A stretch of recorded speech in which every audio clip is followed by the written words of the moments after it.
All right, everyone. Good morning and welcome back to another episode of Empower and Elevate TV. I am Dr. T, your hostess with the mostest, and today's guest is a woman who understands leadership at every level in uniform and in business and in life.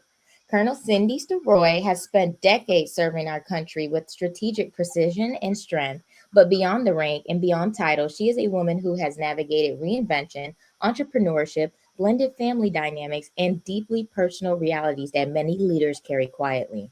She is the founder of Boss Beauty and a travel business, a movement centered on empowering women to own their voice and their value. And she has built a successful travel business. She leads at the highest levels in the Air Force.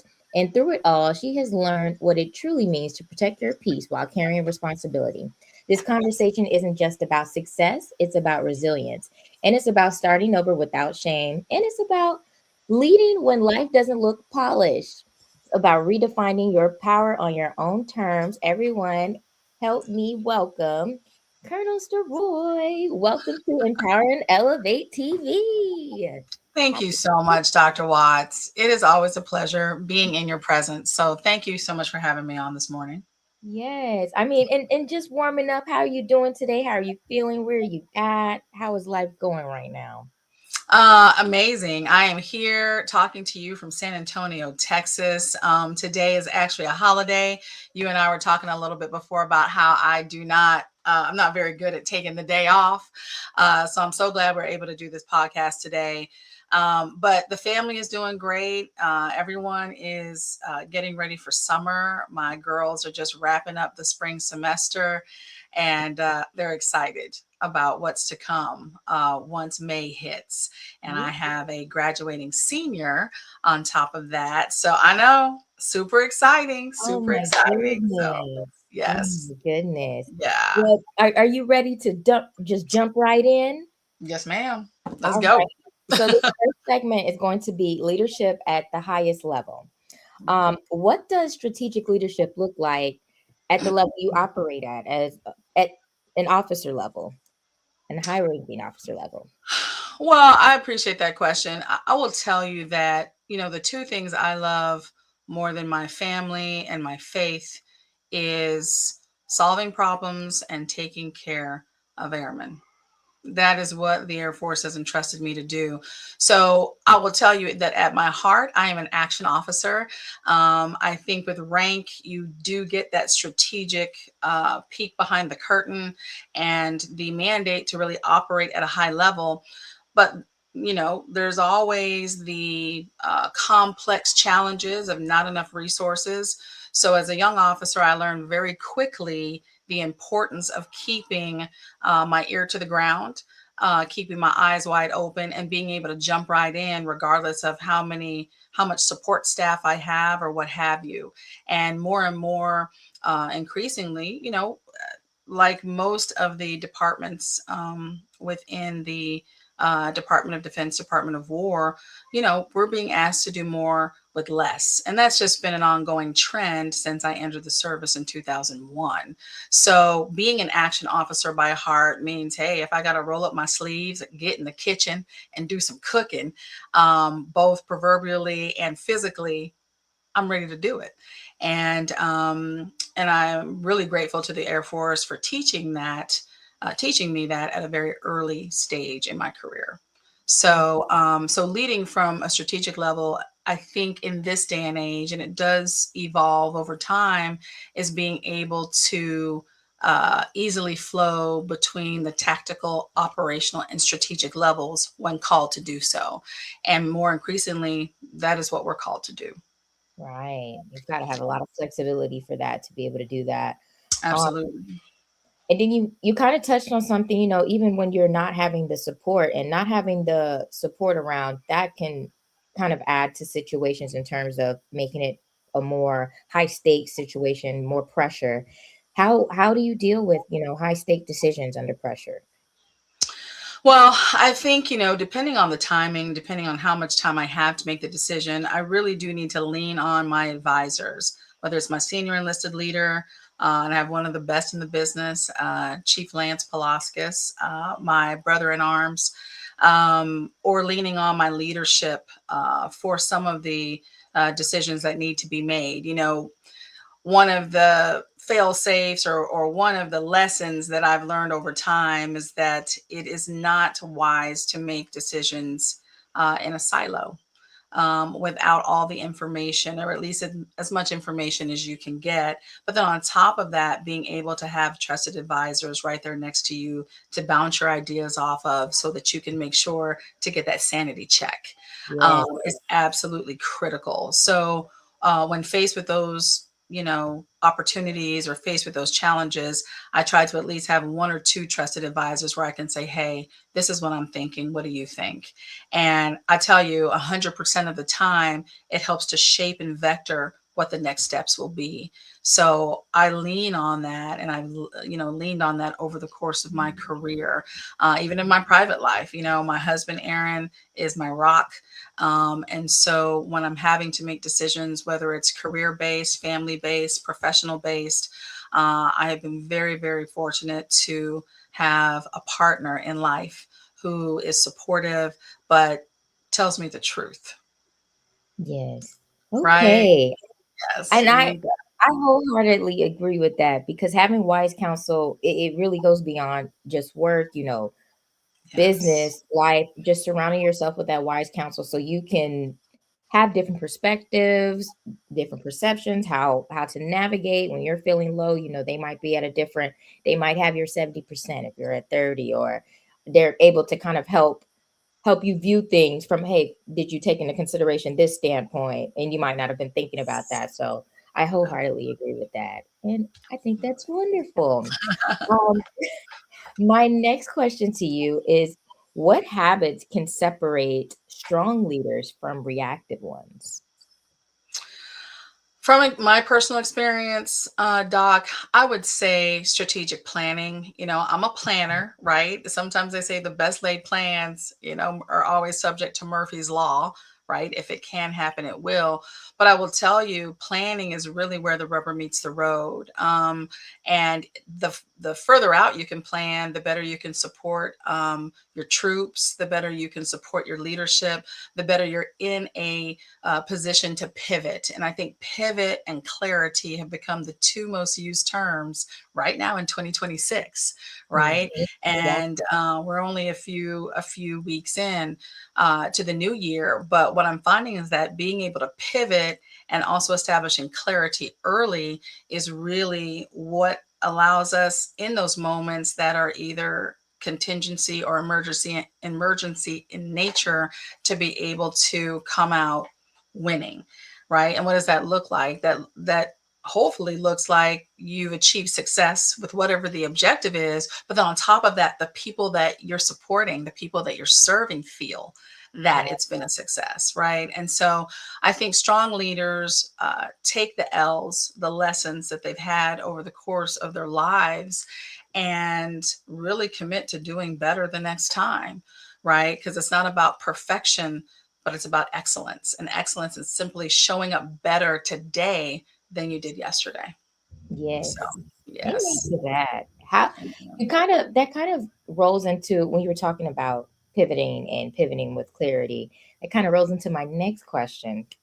Mental clarity. How do you protect your mental clarity in high command roles?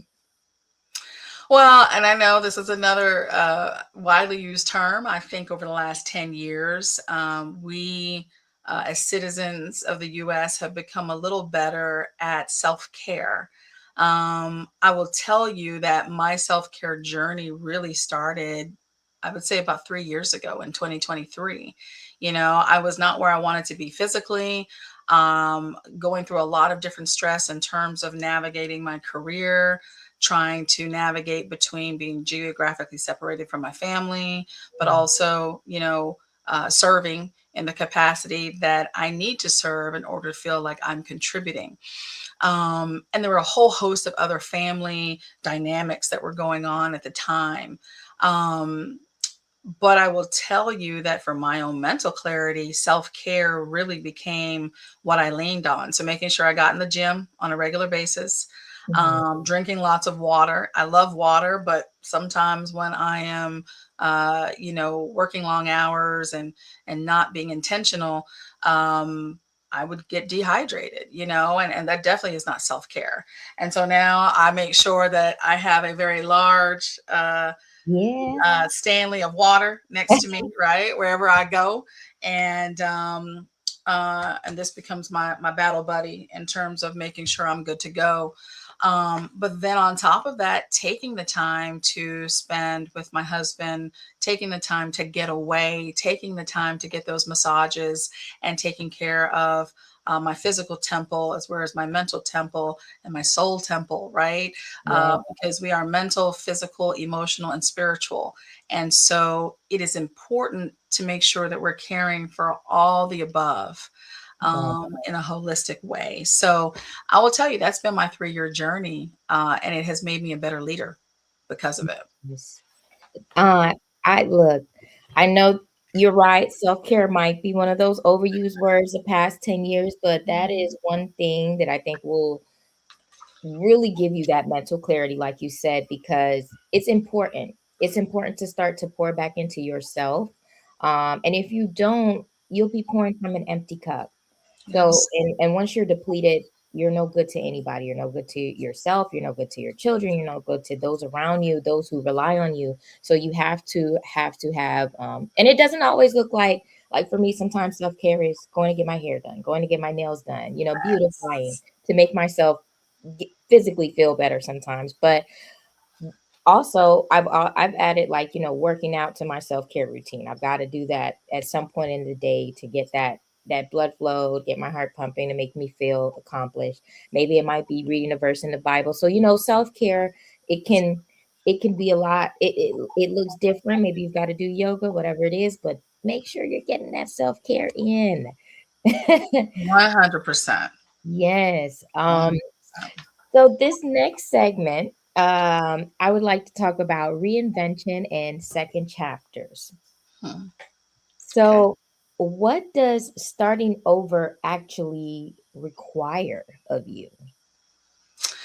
Well, I'll tell you from my experience, Doc, starting over for me meant that, wow, several years ago, around 2011, almost 15 years ago, I was a single mom, divorced, failed marriage, looking for the next step, trying to figure out you know, where from here. And now, 15 years later, happily married, my 4 girls thriving, doing well. But it was a long road to be able to patch that together. And I certainly didn't do it all by myself. But I think, starting over really is a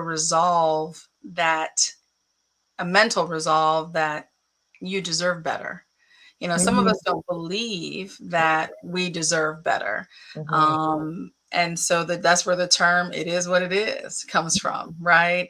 I mean, and in some cases that may be the case, but whenever you're starting over, I've learned that it is important to first cast the vision of the life that you want and then get after it. And Yes. so for me, it has been a labor of love. It has been a lot of long nights, a lot of prayer, a lot of introspection and self work, right? Because when given the opportunity to remarry or build my family again, I want to make sure that me as the integral piece to that puzzle is good to go. And Yeah. so that's where the work really began, was looking back and seeing, okay, how did I contribute to my own demise? How Mhm. did I get here? That's very difficult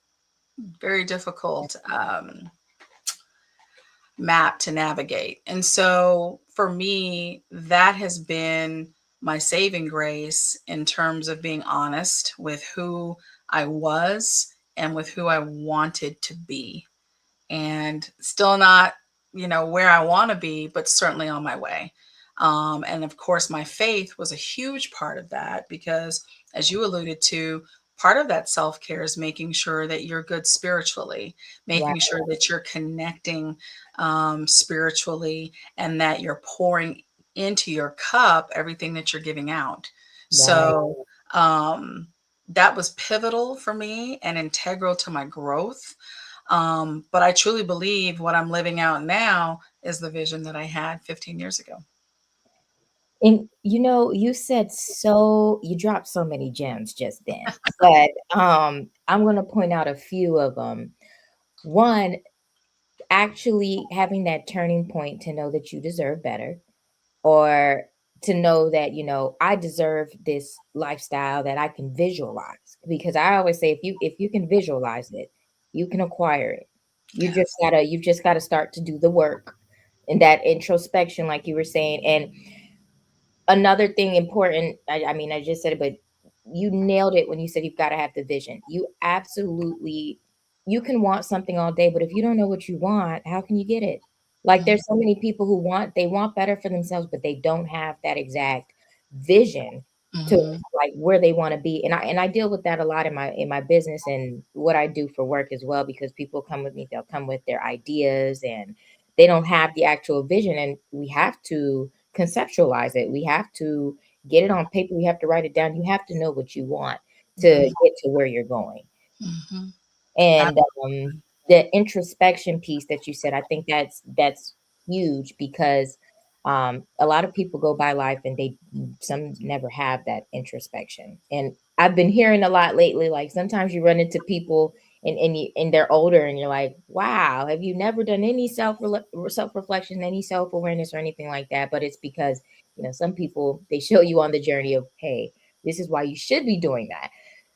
But introspection is, I think, pivotal, because you may not be able to change somebody else and what they've done in the circumstance, but you can most definitely change yourself and how you react and how you decide to move and how you carry yourself. And everyone, some things happen and it isn't necessarily your fault, but you do play a role, especially if there's like a consistency, like if you're seeing the same cycle, or Mhm. the same things are occurring. At some point you have to look inward, and you've got to clean up your own mess, whether that be from past trauma or whatever the case may be. You've got to clean it up so that you can move forward with that vision that you have. So thank you for that. That was an amazing response, and I loved everything you said in that. Mm, thank you. I wanted to ask how, because a lot of ladies go through stuff like this, especially being in single motherhood and even going through divorce and stuff like that. Mhm. How did you rebuild and navigate after divorce? So back to the, knowing that I deserve more, right? And the introspection, I think counseling was pivotal Mm, for me, in that moment.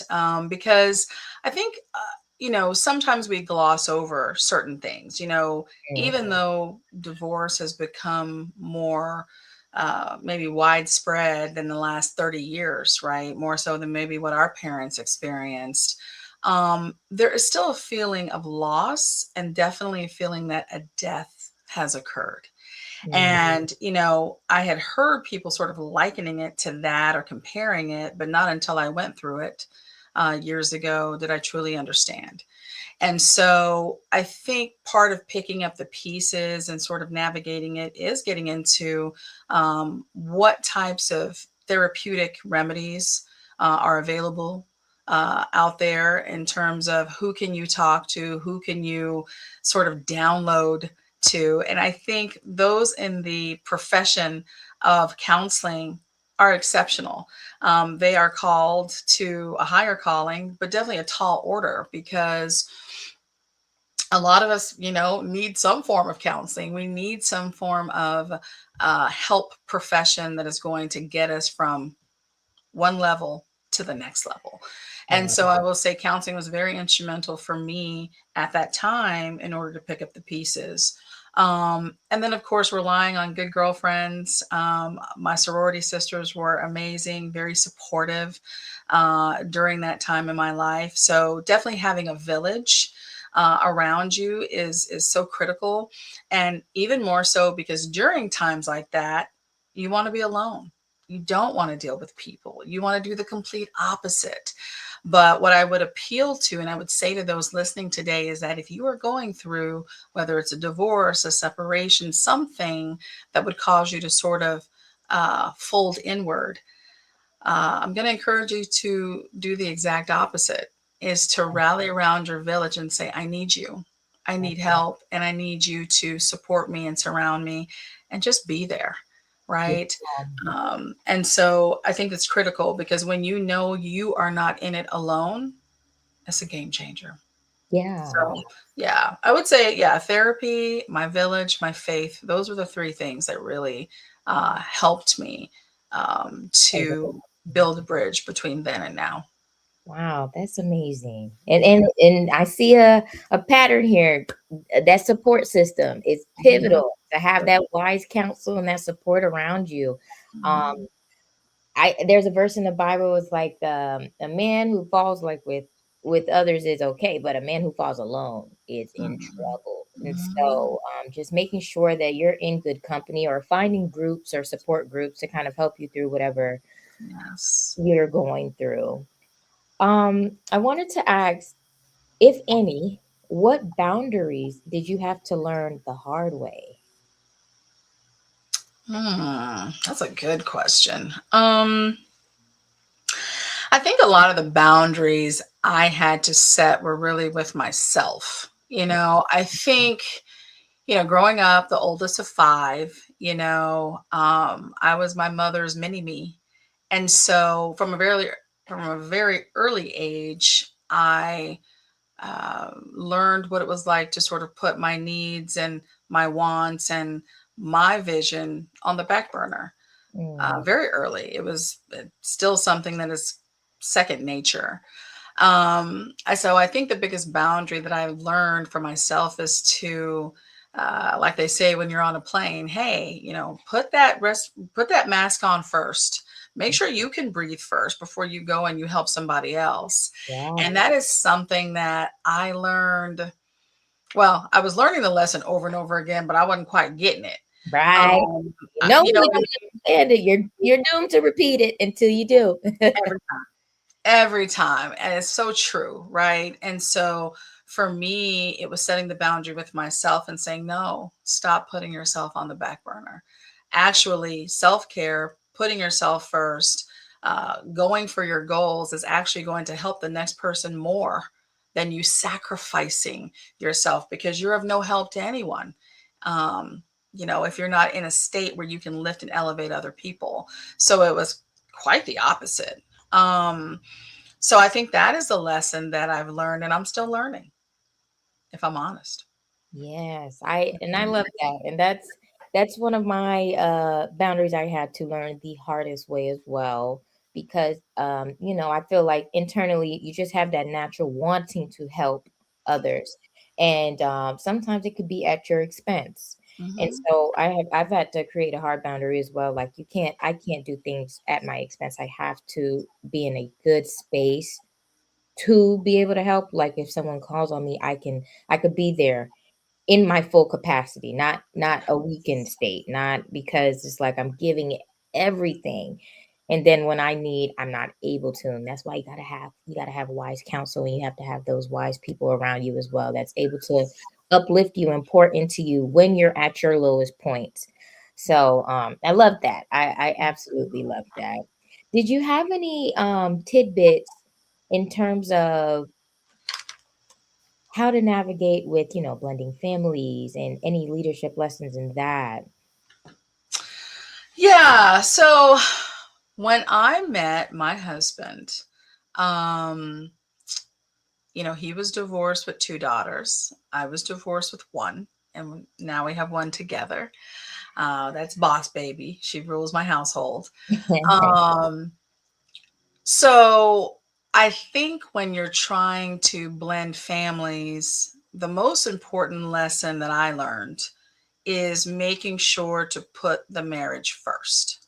And that's going to go really counter to what a lot of people are either taught or raised to believe. But, um, you know, even if it's your current marriage or your first marriage, it is so important to nurture the relationship between you and your spouse, because it truly is the foundation from which everything else flows.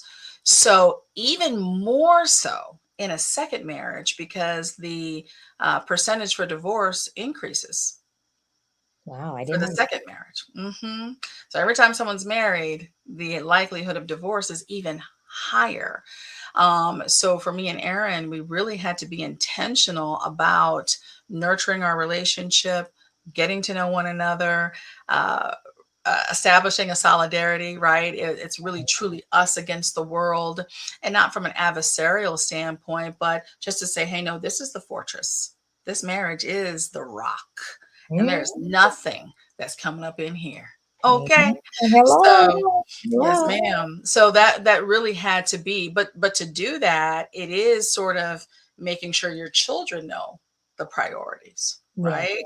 yes. And so a lot of times when you put your marriage as the priority, you're going to be attacked spiritually. There are some Mm, things that are going to come against because it's very counter to what we've been taught and the way we govern ourselves. But for Aaron and I, it's worked. You know, we're stronger than ever, but it's only because we've done the work to focus on our marriage as the bedrock and then setting those boundaries to make sure that people know, yeah, mhm. that's what it's about over here. You named it. I think you named some beautiful, beautiful topics. That's important. Mhm. I've been with my husband for a while, and one thing about it, I would say the same thing. The marriage has to be the priority above all else, and it will go counterintuitive to a lot of what people may think. Um, but you have to put it's even biblical. Mhm. There's God, you're putting God at the center, and then your spouse and then the children, and it's like an umbrella like that. And you have to put your spouse's needs first, and you guys have to have conversation about, like, how you're going to navigate. And children, they will 100%, they'll do things to kind of get knock you off your pivot, because, like, if my child knows that I'm going to say no. She did it just the other day. She was like, she asked me a question. She was like, "Yeah, mommy, can I have some cookies?" And it's like 8:30, 9 o'clock at night, and I'm just like, I just gave her a look, and I kept going. She was like, "Oh, okay, let me ask dad." And so, Oh yeah. and so they have to know, even from children, they have to know, hey, Mhm. this is a united front.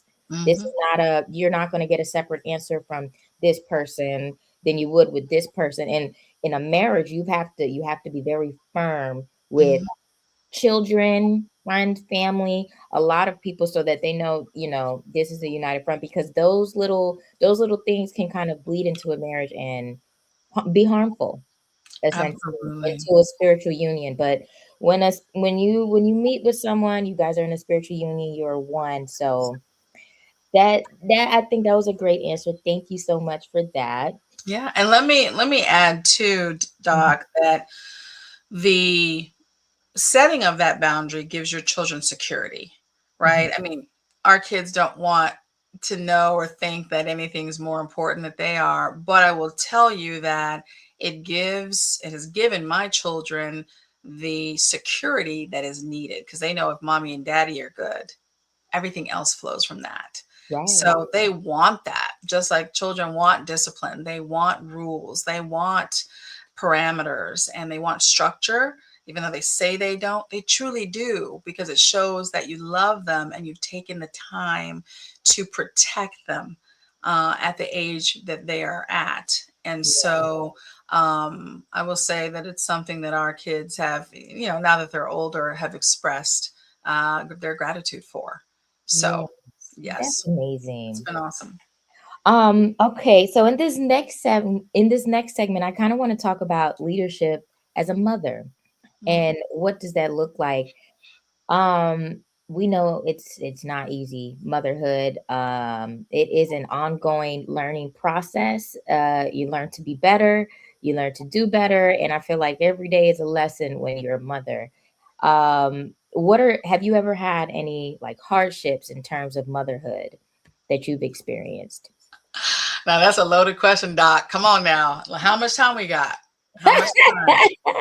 How much time we got? We got a little Um, bit. Yeah, just a little bit. Yeah, no, I think I could fill your show with a whole lot of examples. But I will say as a mom, especially a mom of girls, because I'm a girl mom, Oh boy. and four girls, ages 20 to 8.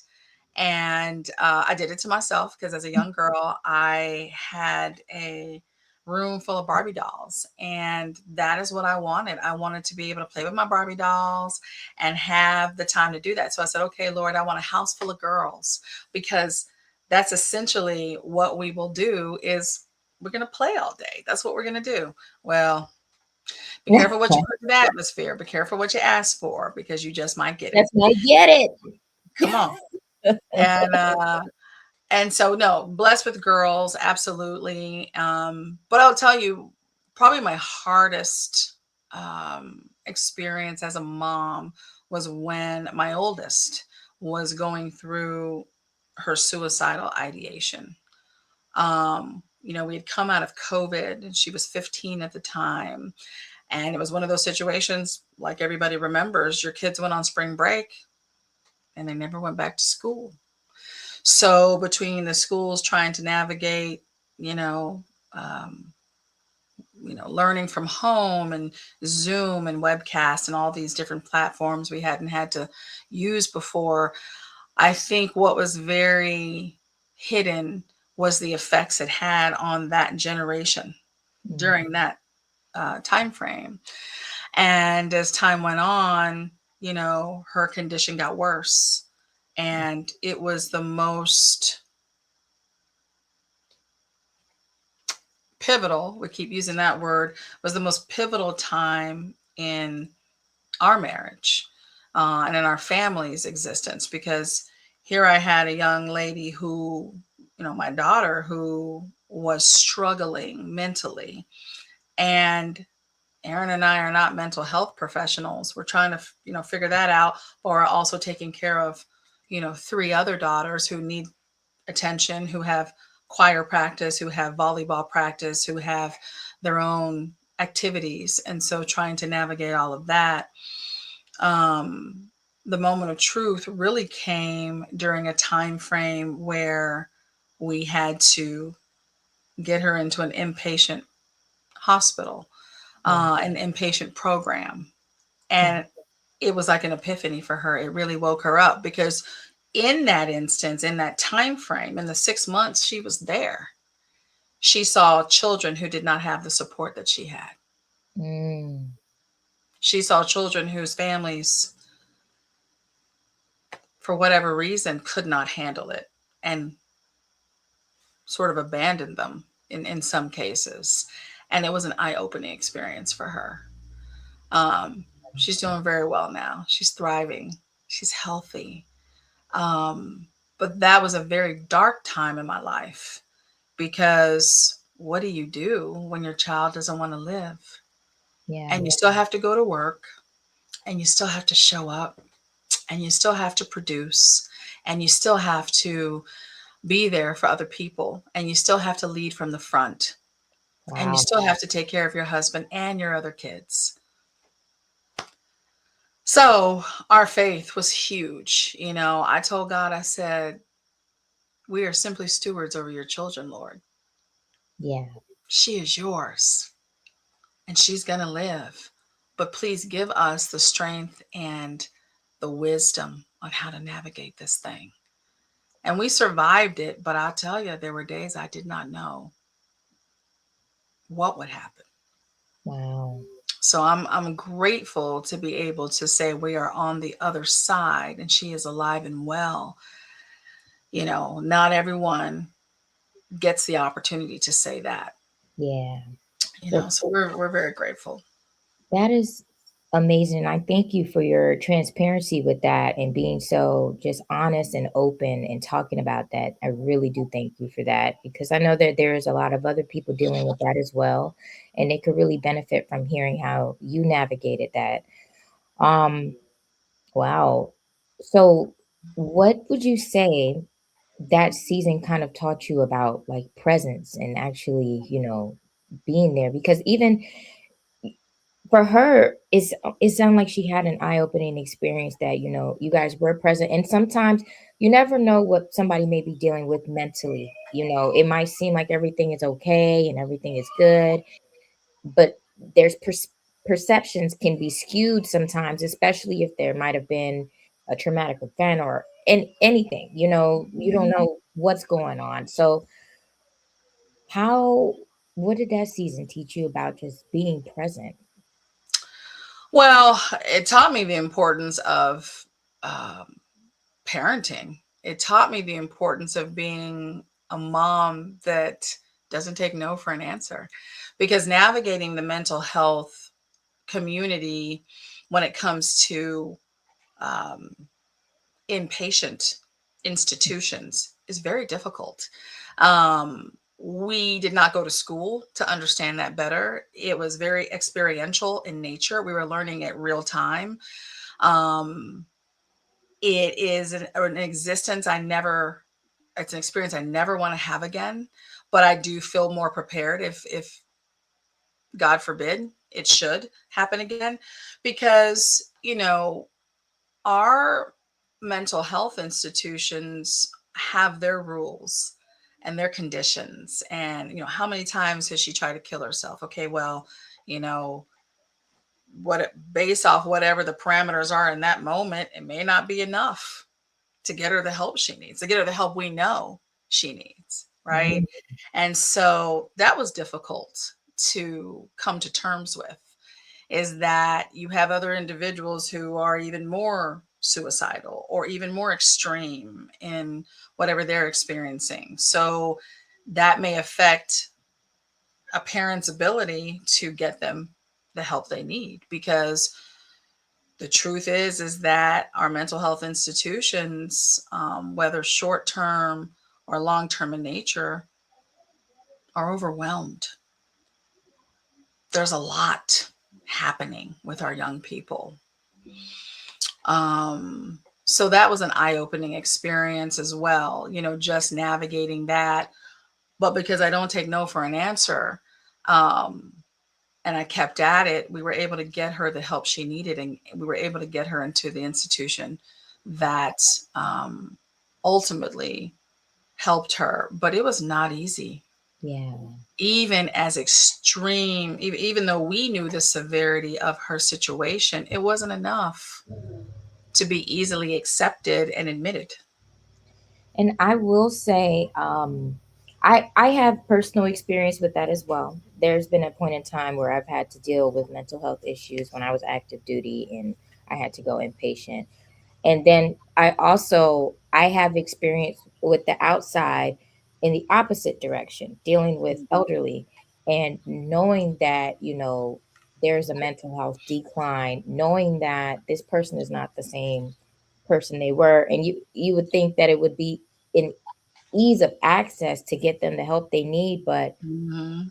it's not at all. It's actually a fight. You have to have a lot of things to prove, hey, there might be something psychiatrically going on, because for as long as they can vocalize or say, I'm okay, even when they're not okay, even if that they might have had a suicidal ideation, it's it's hard. And so I just commend you for your strength in navigating that as a mother, because I know that that is no easy task. A mother, a wife, and really leaning into your faith, I think says a lot. um but thank you for that transparency. And I kind of want to ask you, how did you keep going and leading when you were feeling powerless? Was it your faith like that really took you through, or Definitely, number one, my faith in God is everything. I would not be here if it were not for that. Um, and I think the other thing too is the understanding that people need you to show up. Mhm.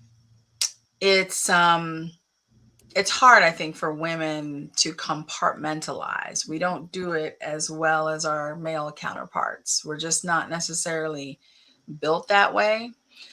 But I will tell you, as a mom, when you have that eye of the tiger Mhm. and you know that there is a responsibility and that you cannot um, crumble under pressure, man, something spiritual kicks in and Yeah. allows you the strength needed to show up the way you need to for your family, for your coworkers, for your troops, for, the mission, while still also doing what you need to do for your daughter. And that's my experience. I can't tell you that it is a strength that was within myself. That is why my faith is so critical to my existence. Mhm. Um, but when I asked for that strength, I certainly received it.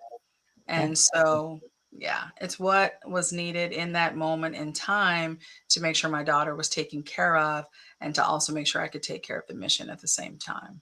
So, yeah, my faith is everything. What would you tell high achieving women who feel like they're falling privately or falling apart privately?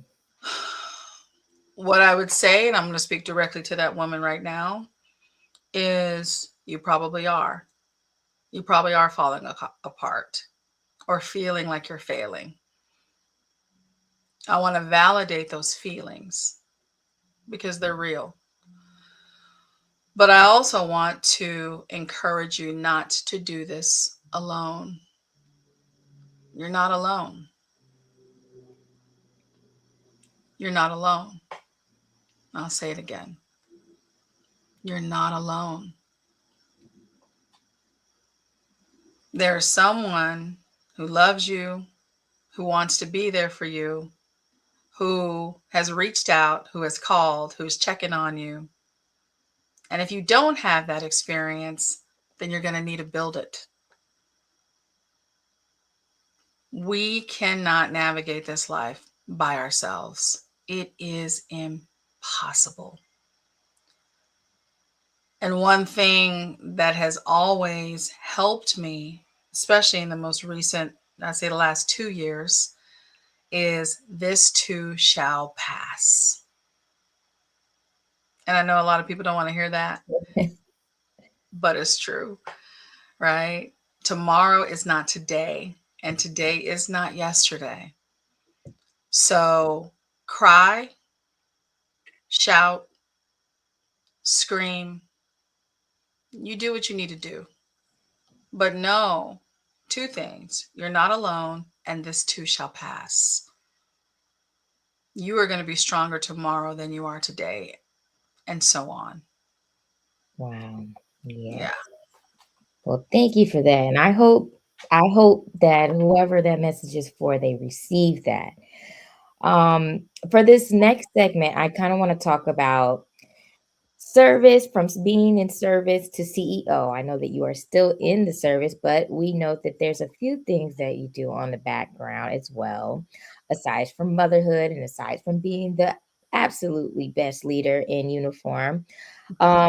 You have some experience in entrepreneurship. So, how do you balance service and entrepreneurship?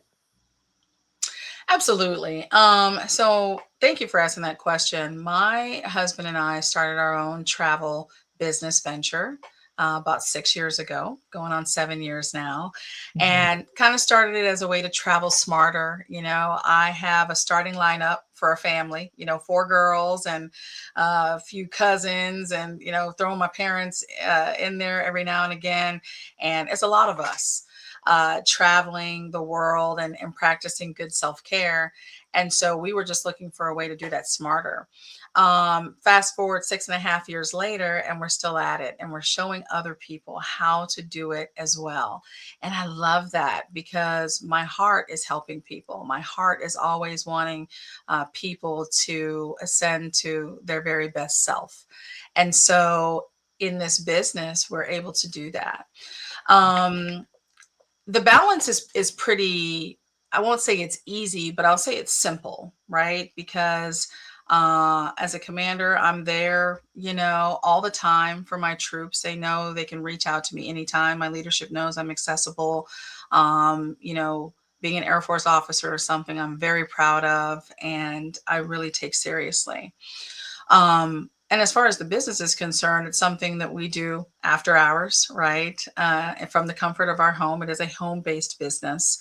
So I will say that having a home based business certainly makes it a little more simpler. We don't deal with the overhead, with the employees, with the, all the things that come sometimes with the complex matters of traditional business. Having a home based business definitely has been a game changer and has allowed me to be able to serve honorably while still building a financial legacy for my family. So I'm just blessed to be able to do both. And also have a partner that is very vested in the same thing. So it definitely makes a difference. Yes. Well, Yeah. amen to that. And thank you. Shout out to Aaron because he is amazing.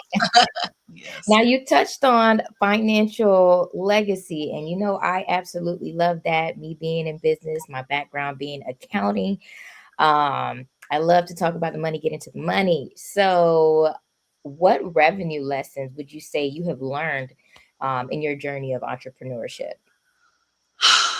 I have absolutely learned to take the limits off of your mind, Mm, right? Come on. you're dropping them. You're dropping them. There are no limits. There are no limits when it comes to the financial legacy you want to leave for your children, right? And we always tell our kids, hey, think outside the box. Hey, don't limit yourself. Well, sometimes we have to have that same self talk with Right, ourselves, right. right? And so, just as much as we would tell our kids not to limit themselves, especially within the mind, that is what I've had to let myself know is there are no limits. There are people making really good money in the travel industry, and they have not talked themselves out of that. Neither should I.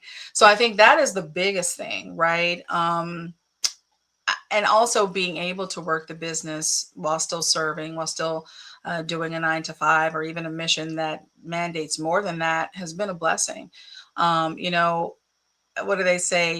You can have it all, just not all at the same time. Mm, And that's something that I learned very early as a young woman.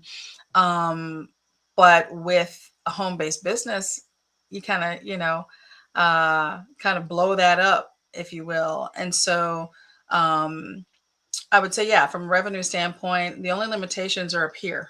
And once you get rid of those limitations, sky's the limit. okay. Yeah, well, Yes. you preached that one. What mistakes do you think that women make when starting businesses? I think, it's interesting. I think women comprise probably 80% of a lot of the home based businesses out there. But men tend to be more successful at the upper echelons of those same businesses. And that's just because men do a better job of emotionally detaching themselves from certain things, right? Mhm. Um, it's one of these things where I think two things. Number one, we can be a little too emotional when it comes to money, right? What do they say? Don't get out of your feelings. There's no money there. Yeah, yeah. There's no money there, right? So that's the main thing, but also recognizing that as women, our superpower is being collaborative. Mhm. So, in that same breath, when it is important to not silo yourself when you're going through tragedy and despair and the most complex times of your life as women, it is even more important not to silo yourself when you are looking for success or to level up or to expand a brand new idea. Collaboration in that instance is absolutely critical with us. Mm, So I would say, yeah, I think it's, getting in our feelings and not being collaborative enough. yeah. So those are probably the two mistakes from my perspective, I see women make the most as a woman. And those are two mistakes I try to steer clear of. Mm, okay. How do you scale without burning out?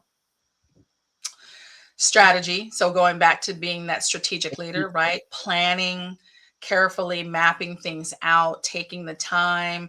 I would say at least weekly, Aaron and I have a calendar meeting. So I have calendar meetings at home and I have calendar meetings at the office. And it's not for the purpose of just having the meeting, it's to truly navigate, okay, what are we seeing? Because things are changing constantly. And then of course, planning that out as needed. So I think scaling really has to do with intention, but not just in your mind, but executing that intention, right? So once you have the vision, now you got to execute.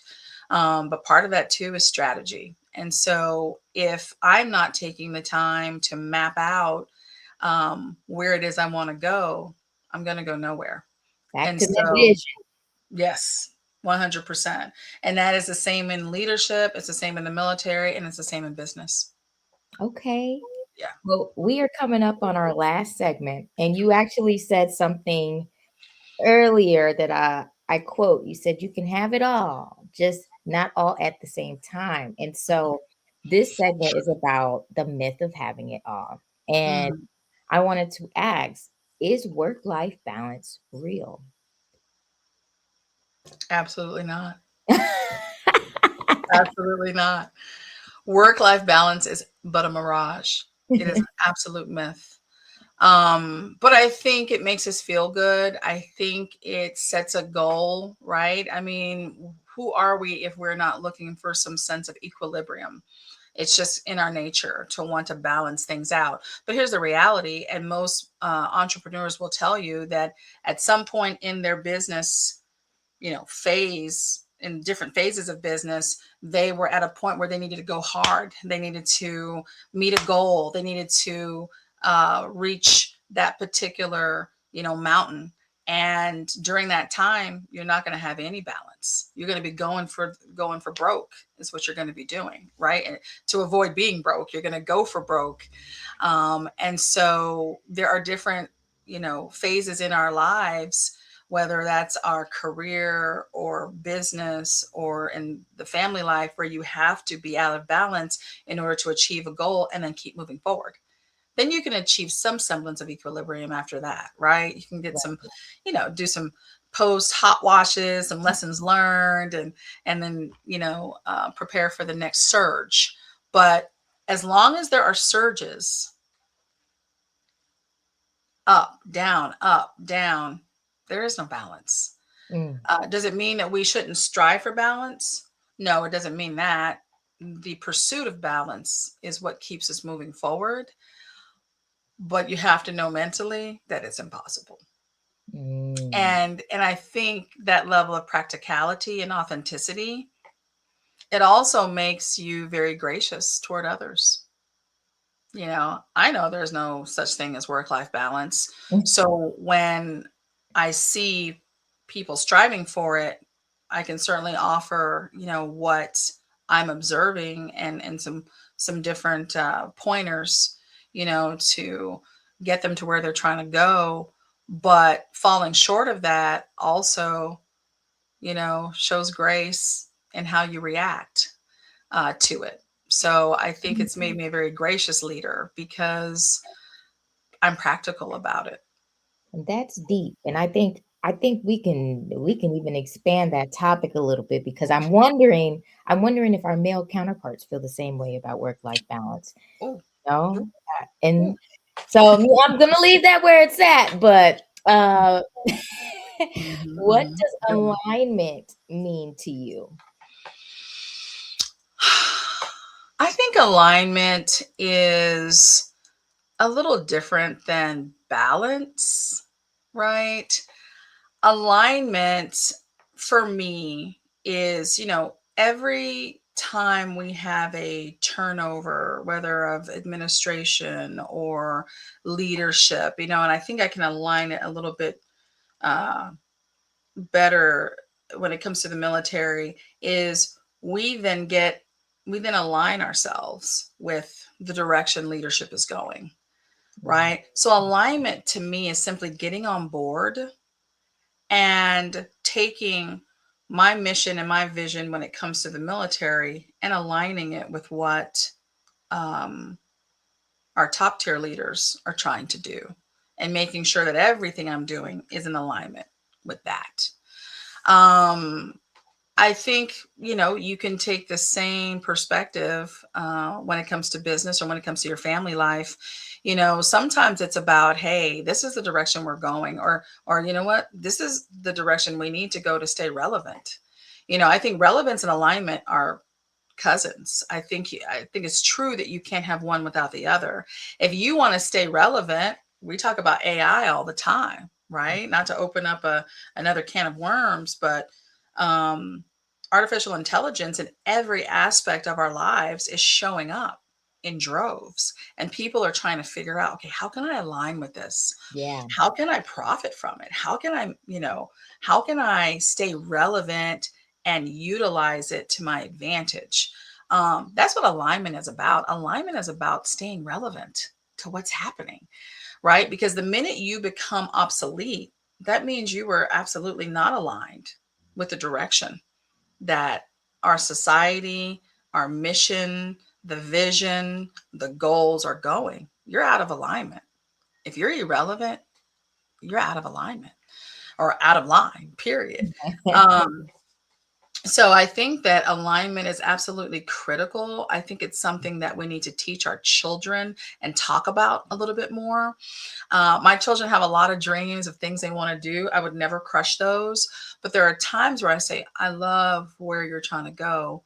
And because I care about your longevity and your ability to be independent and be able to generate your own income, let's talk about alignment Mm-hmm. with where the world is going, right? Because you over here daydreaming. I don't know that you'll ever be able to operate independently on your own, because if you're not relevant to what's happening, then what? So my girls and I talk about alignment all the time Mm, in terms of relevance. right. And a very wise man told me one time, because sometimes you're in the fight, you don't see it. And so a wise man named Lance actually told me, he said, Dr. T, I need you to get into a Air Force fighter jet and come up to Air Force level and view things strategically instead of boots on the ground. Because when you're in the fight, sometimes you don't see what's Mhm, going on in the world because you're too invested, you're too in it, you're on the ground, so you can't see it from that level.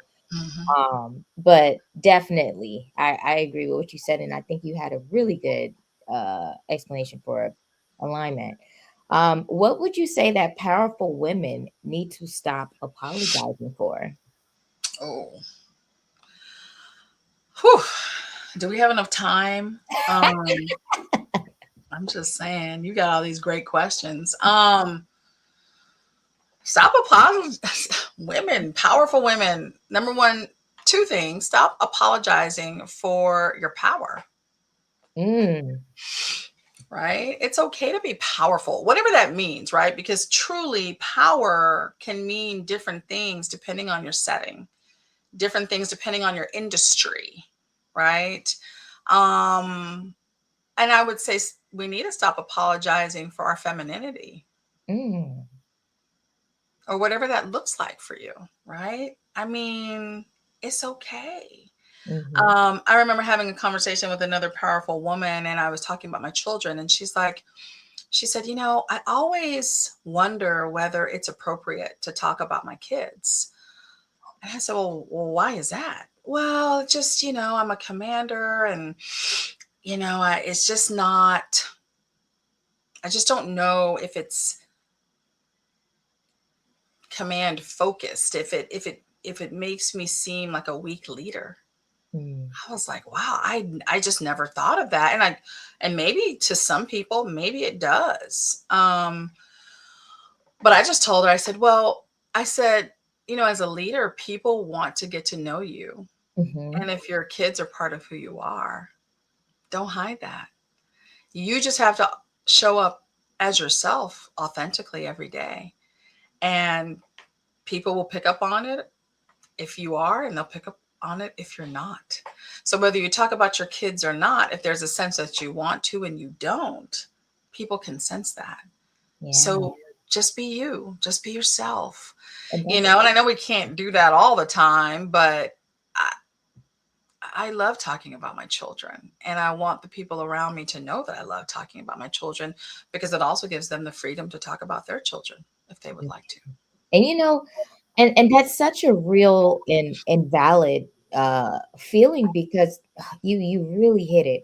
Apologizing for our femininity, apologizing for our power and our rightful authority that might have been, you don't have to apologize for it. And then I think that also goes into kind of how you carry yourself, because if you're apologizing for your power, you're shrinking.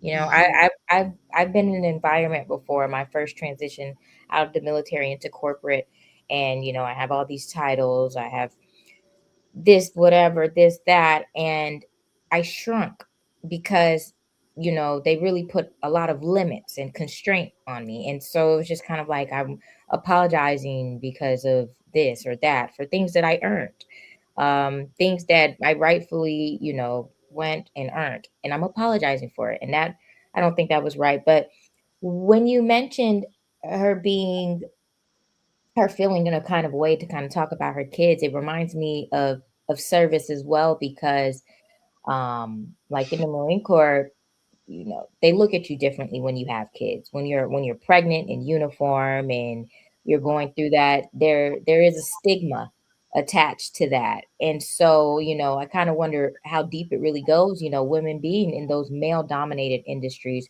where, you have to deal with male and masculine energy all day. So you can't, your femininity is almost kind of like a trade-off sometimes. Because I was just thinking, I was telling someone the other day, I wasn't really able to operate in my femininity when I was in the Marine Corps because it was so much, ugh, so much. You have to operate a little bit differently. And I mean, now I get to flourish. I get to, do what I do. Get to be as ladylike as I want to. I don't have to be masculine. I don't have to be extremely dominant. I don't have to assert my authority. I don't have to do those things. And I do also want to say, you don't have to do that in the military as well. It's okay to be in your femininity. It's okay to bring that womanly presence, that feminine energy. That's okay. And you just bring up such good points. We're running low on time, so I'm going to keep going. But I love that point that you made. How do you protect your energy at this level? Oof. That's the hard part. I think I talked about loving to help people and giving of myself and having to set internal boundaries to make sure I'm not depleted energy wise, right? Um, I think that, again, I still think work life balance is an illusion, but it doesn't mean that self care is not a priority. And so I think that we have to give self care its just due. So when it's time to unwind, when it's time to be with family, or when it's time to spend time with yourself, make sure you make that appointment and keep it. If Mm, you have an appointment that has to do with taking care of yourself, please keep that appointment because the not only will there be more disappointment internally, but the people that are relying on you will suffer disappointment because you're not available mentally, emotionally, physically the way you need to be. So that's absolutely critical. So to answer your question, I self care is how I protect my energy.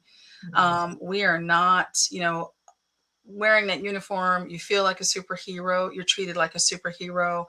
And for all intents and purposes, you are a superhero. Doc, you served in the Marine Corps. My God, an honorable service, an honorable branch of the military, 100%. And um, you, in that instance, and even now, are the most important weapon system that we have. And so, if we are not doing everything we can to preserve you, to protect you, to prosper you, what are we doing?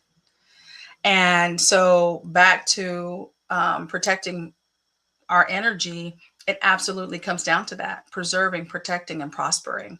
Those are the things that we need to be focused on because that is our superpower.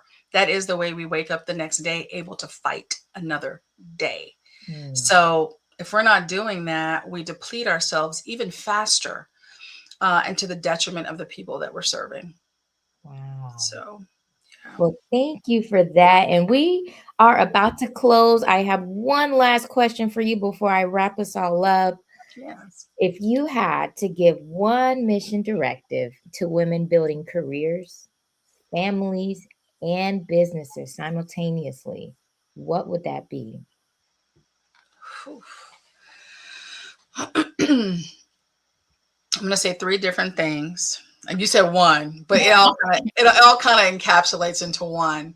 Okay. Um, the first thing is really build up your faith. Mm. Faith begins where everything else ends. If you are at the end of your rope, that is where your faith will be found. And if you don't have it, it's going to be close to impossible. And you won't ever hear me use that word, but it's going to be close to impossible for you to achieve what it is you want to achieve. Your faith will carry you through.